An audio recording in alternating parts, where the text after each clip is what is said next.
श्री राधे राधे। भक्तों, सभी जीव भगवान के अंश हैं। ममैवांशो जीवलोके जीवभूत सनातन। और इस तरह से सभी की संतान हैं, सभी जो है भगवान की संतान हैं। भगवान की संतान होने के तात्पर्य वह भगवान ही हमारे माता पिता हैं। और भक्ति के ग्रंथों में लिखा हुआ है कि जो भगवान है वही गुरु है, वही भक्त है।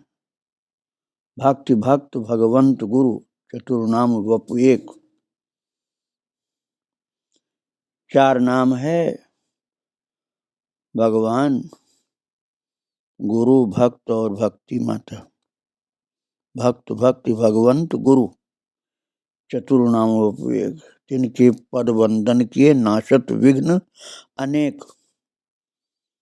इनका पद वंदन करने से अनेक विघ्नों का नाश होता है। तो इन चारों का ही पद वंदन हमें करना चाहिए। भगवान का तो पद वंदन करना सभी लोग मानते हैं, लेकिन ठाकुर जी प्रसन्न तब होते हैं जब इन चारों का वंदन किया जाए। भगवान का, गुरु का, भक्तों का और भक्ति माता का चरण वंदन करना चाहिए। तो प्रभु प्रसन्न होकर के अनेक विघ्नों का नाश करते हैं अथवा सुरक्षा प्रदान करते हैं। भगवान को तो हम सब लोग आसान से मान लेते हैं कि भगवान सब कुछ करते हैं, लेकिन जो बहुत श्रद्धावान भक्त होता है अपने गुरु के लिए भी मानता है। इस तरह से गुरु भक्तों को देखते हुए गुरु महाराज का भी बहुत बड़ा परिवार होता है। भगवान का तो अनंत परिवार है, कोई सीमा नहीं, लेकिन गुरु भी यदि वास्तव में गुरुत्व को प्राप्त हैं तो महाराज उनका भी बहुत बड़ा परिवार होता है। और ऐसे ही नीम करोड़ी बाबा थे, उनको तो उनके भक्त लोग अपना गुरु मानते ही थे। कोई तो हनुमान जी के अंशावतार मानते थे, कोई हनुमान जी का स्वरूप मानते थे, कोई हनुमान जी का आवेशावतार मानते थे, कोई हनुमान जी का लाडला संत मानते थे नीम करोड़ी बाबा को। और अपना गुरुदेव जो मानते थे उनकी संभाल बाबा करते थे। मैं आपको सुना रहा हूं किस प्रकार से बच्चे की तरह से संभालते अपने भक्तों को। एक दिन लखनऊ में श्री सूरज नारायण मेहरोत्रा का लड़का अपने मकान की ऊपर की मंजिल से नीचे गिर पड़ा और उसे गहरी अंदरूनी चोट आ गई। डॉक्टर लोग यथाशक्ति उपचार कर रहे थे, पर हालत गिरती जा रही थी, क्योंकि सबसे ऊपर की मंजिल से एकदम नीचे जमीन पर गिरा था। तो घर के लोग तो समझे कि अब मर गया है। जो माँ थी श्रीमती मेहरोत्रा, वो घबरा उठी। उन्होंने बाबा को याद किया और उस समय बाबा चर्च लेने इलाहाबाद में थे। घटना ये कहाँ घटी थी? लखनऊ में। तो वहां उनके लिए भोजन की व्यवस्था की जा रही थी। बाबा एकाएक उठ खड़े हुए और जाने के लिए तैयार हो गए। घर वालों के बहुत कहने पर भी वे भोजन करने के लिए नहीं तैयार हुए। अब उन भक्तों को तो पता था ना, इलाहाबाद वाले भक्तों को, कि लखनऊ में क्या घटना घट गई है।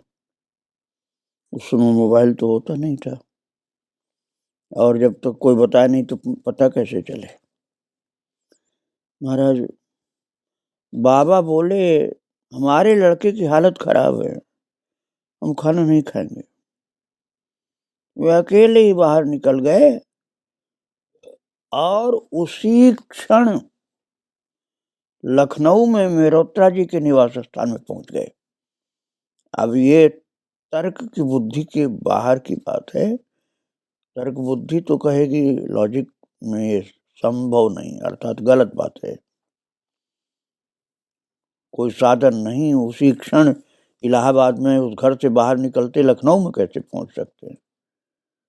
किंतु भक्त को ऐसी नास्तिकता वाली अर्थात तार्किक बुद्धि नहीं होती। राम ही भजे तर्क सब त्यागी। तो भगवान के स्वरूप होते महाराज ऐसे गुरुदेव। तो वो इलाहाबाद में उस घर से बाहर निकले और लखनऊ में पहुंच गए और लड़के को अपनी गोद में लेकर बैठ गए। उन्होंने दूध मांगा, कुछ दूध पी करके बाबा ने पहले दूध पिया, फिर बचा हुआ दूध उस बच्चे को पिला दिया। महाराज डॉक्टर लोग हार गए थे। उन्होंने समझा कि अब इसकी डेथ होने वाली। डॉक्टरों ने तो यही समझा कि मर जाएगा, बचेगा नहीं। लेकिन बाबा ने जब दूध पिलाया अपना, तो लड़के की दशा में परिवर्तन होने लगा और वो शीघ्र ही स्वस्थ हो गया। ये सिद्ध पुरुष के ऊपर श्रद्धा और उनको अपना गुरु मानने पर चमत्कारिक लाभ हुआ था। मरता हुआ बच्चा इस प्रकार से बाबा की कृपा से ठीक हो गया। ये केवल एक भक्त की घटना लखनऊ वाले जो मैंने सुनाए वैसे ही केवल नहीं, आप समझिएगा कि ऐसा हो गया था। महाराज आए दिन नीम करोल बाबा के साथ ऐसे चमत्कार भगवान की इच्छा से होते थे, अथवा भगवान ही ये लीला कर देते थे कि बाबा की कृपा से चमत्कार होते जाते थे और लोगों की सुरक्षा होती थी। अब आपकी बुद्धि में जल्दी से समझ में नहीं आएगी ये घटना, मैं ऐसे आपको सुनाना चाहता हूँ। घटना मई 1972 की है और संभवतः मिरेकल ऑफ लव एक पुस्तक है, उसके अंदर ये बात बताई गई है कि घटना का संबंध एक अमेरिकी महिला हियर थॉम्पसन से है, जिनको बाबा ने भारतीय नाम सीता दिया था। उस समय लंदन के एक विश्वविद्यालय में अध्ययन करती थी और महाराज को देखा भी नहीं था उस समय। तब की बात मैं आपको बता रहा हूँ। उनका सुयश सुना था अपने मित्रों से। लंदन की स्त्री ने बाबा के बारे में कुछ सुना था, बस देखा नहीं था। और कैंचियर जो नैनीताल के पास है, वहां रहते हुए बाबा ने उस महिला को लंदन की बस में दर्शन दिया और उस चलती बस में अंतर्धान भी हो गए। अब आप श्रद्धावान है तब तो आपको संदेह नहीं होगा, नहीं तो जल्दी से विश्वास नहीं होगा इस घटना का। बाबा ने भारत में आने की प्रेरणा दे दी उसको और विषम परिस्थितियों में भी अपनी अनोखी कृपा से यथोचित साधन भी सुलभ कराया। एक दिन वो बताती हैं कि एक दिन मैं लंदन की बस में सफर कर रही थी और उस दिन एक डबल डेकर बस के प्रवेश द्वार के पास ही सीट पर बैठी थी। वो कहती हैं कि मेरी बगल की सीट पर कोई नहीं था, बस लगभग खाली थी और कंडक्टर ऊपर के कक्ष में था। तो एकाएक बस रुकी। एक बूढ़ा भिखारी चढ़ करके ऊपर आया। उसने फटे कपड़ों की कई परत पहन रखी थी और वो अपनी भुजाओं में एक लाल नीला कंबल दबाया था। वो कहती है महिला लंदन की कि वो मेरे सामने खड़ा हो गया और अति आकर्षक मुस्कान से मेरी ओर देखने लगा, जैसे कह रहा हो थोड़ा आगे सरको, मैं तुम्हारे बगल में बैठना चाहता हूँ। वो कहती है कि मैं आगे खिसक गई और वो वहीं बैठ गया और बोलती हैं कि मुझे किसी को घूर करके देखना अच्छा नहीं लगता, इसलिए मैं कुछ मुड़ गई और खिड़की से बाहर देखने लगी। तो उस समय मैं मन में विचारने लगी, कितनी प्यारी है इसकी मुस्कान, कितना अच्छा है वृद्ध। जैसे मन ही मन मैं उस वृद्ध को कह रही थी, मेरा ध्यान एकाएक कल्पना में महाराज की ओर मुड़ा और मैंने सदा यही सुना था कि वे कंबलधारी वृद्ध कहलाते हैं। इस कारण मैंने मुड़कर उन्हें देखना चाहा। मुझे देखकर आश्चर्य हुआ कि मेरे बगल की सीट खाली है और ये सारा खेल चंद मिनटों का था। अब महाराज वो चलती हुई बस में कहाँ गायब हो गए? वो आश्चर्य में पड़ गई। वो कहती हैं कि उतरते भी कैसे, बस तो कहीं रुकी नहीं, सड़क सुनसान थी और वो भिखारी कंबल वाला कहीं दिखाई नहीं दिया। मैं समझ नहीं पाई कि ये सब हुआ क्या। ये कोई कल्पना नहीं थी।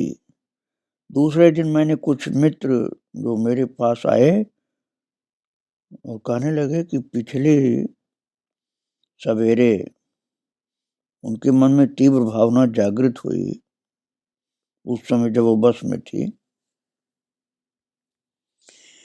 कि कोई मेरी सहायता करे जिससे मैं महाराज जी के दर्शन करने के लिए भारत का टिकट प्राप्त कर सकूं। तो ये अद्भुत बात थी कि वो कहती है वो महिला की मेरी समस्या का हल हो गया और मार्ग व्यय की भी पूर्ति हो गई।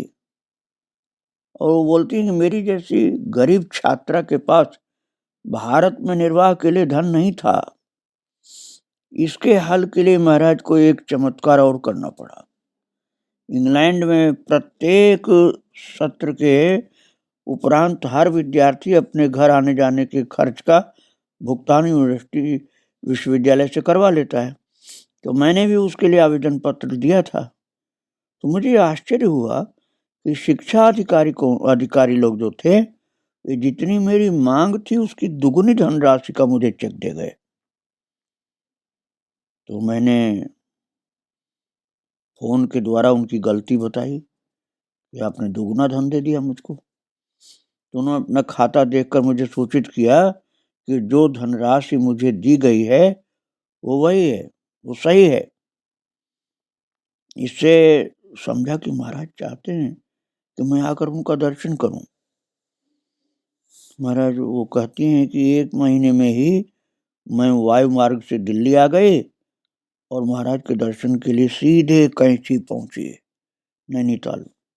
और आश्रम में प्रवेश करते ही मैंने निश्चय किया कि मैं उनसे पूछूंगी कि क्या आप वही वृद्ध हैं जिन्होंने मुझे लंदन की बस में दर्शन दिया था। पर जब मैं उनके पास पहुंची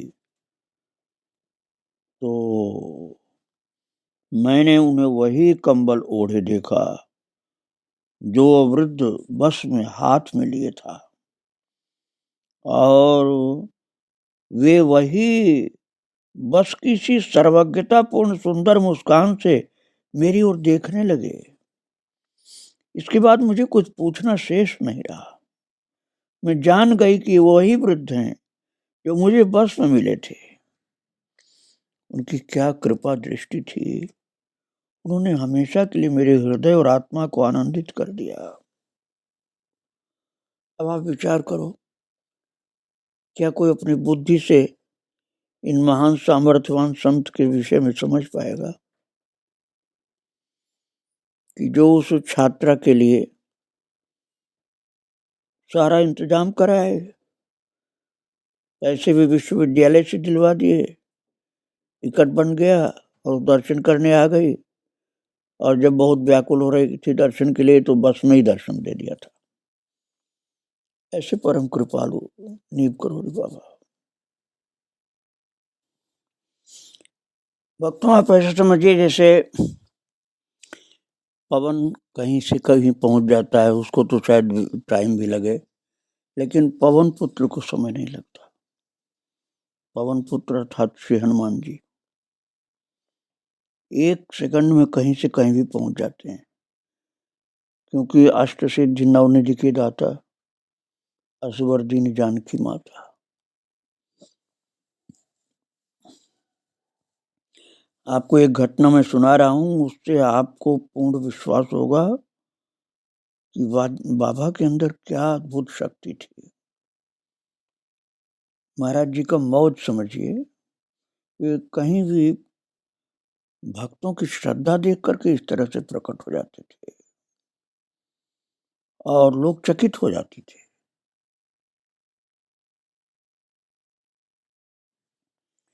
भक्तों, ये सच्ची घटना है, कुंभ की बात है। इलाहाबाद में प्रयाग में कुंभ का मेला चल रहा था, वहीं की बात है। और लीला बहुत विचित्र थी। प्रयाग में कुंभ मेला जो चल रहा था, तो वहां किसी आश्रम के सन्यासी लोग, संत लोग गंगा जी के किनारे एक रात विभिन्न विषयों पर वार्ता कर रहे थे।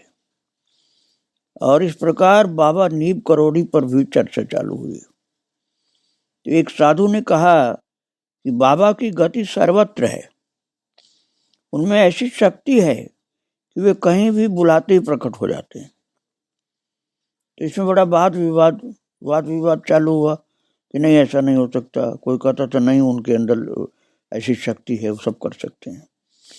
तो इस सत्य को मानने के लिए बहुत कम लोग तैयार हो रहे थे। लोग कहते थे नहीं, ये तो सतयुग में होता होगा, असंभव है।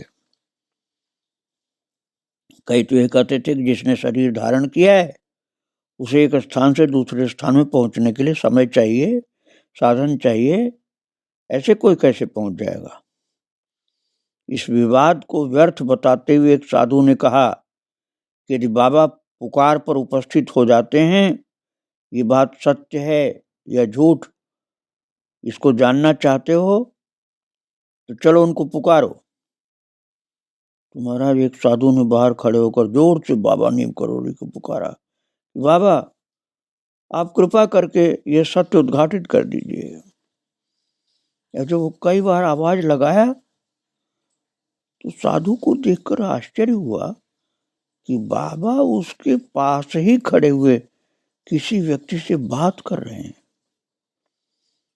और ये देखकर सब हैरान रह गए कि हम लोग पुकार रहे हैं, वो तो हमारे बगल में बैठे, हमारे बगल में खड़े हुए किसी से बात कर रहे हैं। इस तरह से चमत्कार बाबा कभी कभी दिखा देते थे। अब आप ये समझिए, ये बातें जो आप सुन रहे हैं ना, ये कोई सतयुग की बातें नहीं है। आज से 50 वर्ष पहले की बातें हैं। आज से 50 वर्ष पहले तक नीम करोड़ी बाबा श्री वृंदावन धाम में विराजमान थे। और उनके जीवन में अनंत अनंत ऐसी घटनाएं, लीलाएं हुई जो सर्वव्यापक, जैसे मैंने बताया कि यहाँ है, लंदन में बस में दिखलाई पड़े, या इलाहाबाद में थे और लखनऊ में घायल बच्चे को बचाने के लिए पहुंच गए। सर्वव्यापक, ऐसे सर्वशक्तिमान भी थे जो बुद्धि के बाहर है बिल्कुल। जैसे सरसों कोई बोने के लिए जा रहा था, तो बाबा ने उसको सरसों को मुंह में डाला और मुंह से बाहर निकाला तो उसमें अंकुरण हो गया। बोले बहुत अच्छे बीज हैं, देख उगाए, बीज अच्छा है इसलिए उगाया। मेरे मुंह में डाला, बाहर निकाला तो बीज का पौधा होना शुरू हो गया था। लोग हंसने लग गए, बाबा आपके मुंह में डालते ही तो बीज जो सरसों जो था दाना, वो तो पौधा होने लग गया। अब बताओ कैसे बुद्धि में समझ में आएगा किसी। और इसी तरह से कोई वृक्ष सूख गया तो बाबा ने गंगा जल डलवा दिया तो कहा अब ये हरा हो जाएगा, और थोड़ी देर में हरा हो गया। वो परमहंस अवस्था थी, सदा ही चल समाधि तो रहती ही थी, कभी कभी अचल समाधि भी हो जाती थी बाबा की। अलौकिक शक्ति थी, किसी को भी थोड़े समय के लिए अचल समाधि में प्रवेश करा देते थे। बिरला विद्यालय नैनीताल के श्री किशन चंद्र तिवारी, सहकारी विभाग उत्तर प्रदेश के नंद वल्लभ जोशी, उत्तर रेलवे कानपुर के गुरुदत्त शर्मा, ये अनेक भक्त उनकी कृपा से समाधि लगा देते थे। अचल समाधि एक अलौकिक आनंदिक अवस्था है। आप मत समझना जड़ वाली बात नहीं होती है, आनंद की अवस्था होती है, वो बेहोशी नहीं होती है। बाह्य चेतना जरूर शून्य हो जाती है, लेकिन अंदर की चेतना बहुत अद्भुत जागृत होती है। हृदय की गति बहुत मंद हो जाती है, सांस की गति बहुत बहुत मंद हो जाती है, अंदर की चेतना बहुत सुंदर आनंदमय हो जाती है। और बाबा ये कार्य अपनी कृपा दृष्टि से भी कर देते थे। चर्च लेन इलाहाबाद में एक बार बाबा ने अपने दरबार में गुरुदत्त शर्मा जी को समाधिस्थ कर दिया, और वहां पर उपस्थित एक डॉक्टर था। वो देख करके चकित हो गया कि इस आदमी को जो समाधि जिसको लगा दिया बाबा ने, तो डॉक्टर घबरा गया कि इसको क्या हो गया। डॉक्टर की बुद्धि चकरा गई, वो कुछ घबरा सा गया और उसका कुछ कारण समझ नहीं पाया कि इस व्यक्ति को क्या हो गया। हृदय की गति एकदम धीमी, सांस एकदम धीमी, और बाहर का कुछ पता नहीं उसको। तो बाबा का आदेश पा करके कुछ लोगों ने उस जड़ एवं निश्चल व्यक्ति को दरबार से उठाकर दूसरे कमरे में रख दिया, और कुछ समय बाद बाबा ने वहां जा करके अपने स्पर्श से उनको चैतन्य कर दिया। फिर और केवल मनुष्य पर ही नहीं भक्तों, चराचर के ऊपर बाबा की शक्ति प्रकट होती थी। जैसे कुछ दिन बाबा रहे किला घाट फतेहगढ़ में, गंगा जी के किनारे, फर्रुखाबाद के निकट में है फतेहगढ़। एक बार वहाँ सत्संग में मैं जा चुका हूँ। एक दीक्षित जी थे उनके यहाँ, तो बाबा बहुत समय तक फतेहगढ़ में रहे गंगा जी के किनारे। तो वहाँ उन्होंने गाय भी पाल रखी थी बाबा ने, और एक एक गाय को एक एक नाम से संबोधित करते थे। विनोद प्रिय बाबा किसी न किसी गाय को पुकारते रहते, और वो चुपचाप उनके आगे खड़ी हो जाती, और तब जाती जब उसे जाने का आदेश देते। तो बड़ा मनोरंजन सबको होता था। बाबा जिस गाय के लिए बोलते, देखो अभी आएगी, उसका नाम बुलाते, वो सामने खड़ी, और जाती नहीं थी जब तक बोलते नहीं थे। गाय को तो आप कहेंगे चलो बहुत चेतन प्राणी है, गौ माता है, लेकिन अब आपको बहुत आश्चर्य होगा जो मैं बात बताने जा रहा हूँ, कुत्ता की बात। आप बिल्कुल जल्दी से मान नहीं पाओगे इस बात को कि कुत्ता के ऊपर बैठकर बाबा घूमते थे। कुत्ता के ऊपर एक भारी भरकम आदमी बैठे तो कुत्ता तो गिर जाएगा। बाबा तो भारी भरकम थे। नीम करोरी ग्राम में एक कुत्ता था। नीम करोरी ग्राम फर्रुखाबाद के पास है, जहाँ बाबा 12 साल रहे। तो वहाँ के लोग गेंडुआ कहते थे उस कुत्ते को। और जब महाराज उस ग्राम में रहते थे तो कभी कभी इस कुत्ते के पीठ पर बैठ करके इधर से उधर दूर दूर तक चले जाते थे।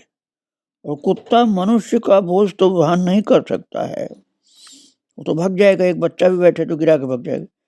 पर बाबा को लेकर के वो कुत्ता, बाबा का शरीर भारी भरकम, और उनके शरीर को लिए हुए कुत्ता बड़ी आसानी से, सरलता से घूमता फिरता था।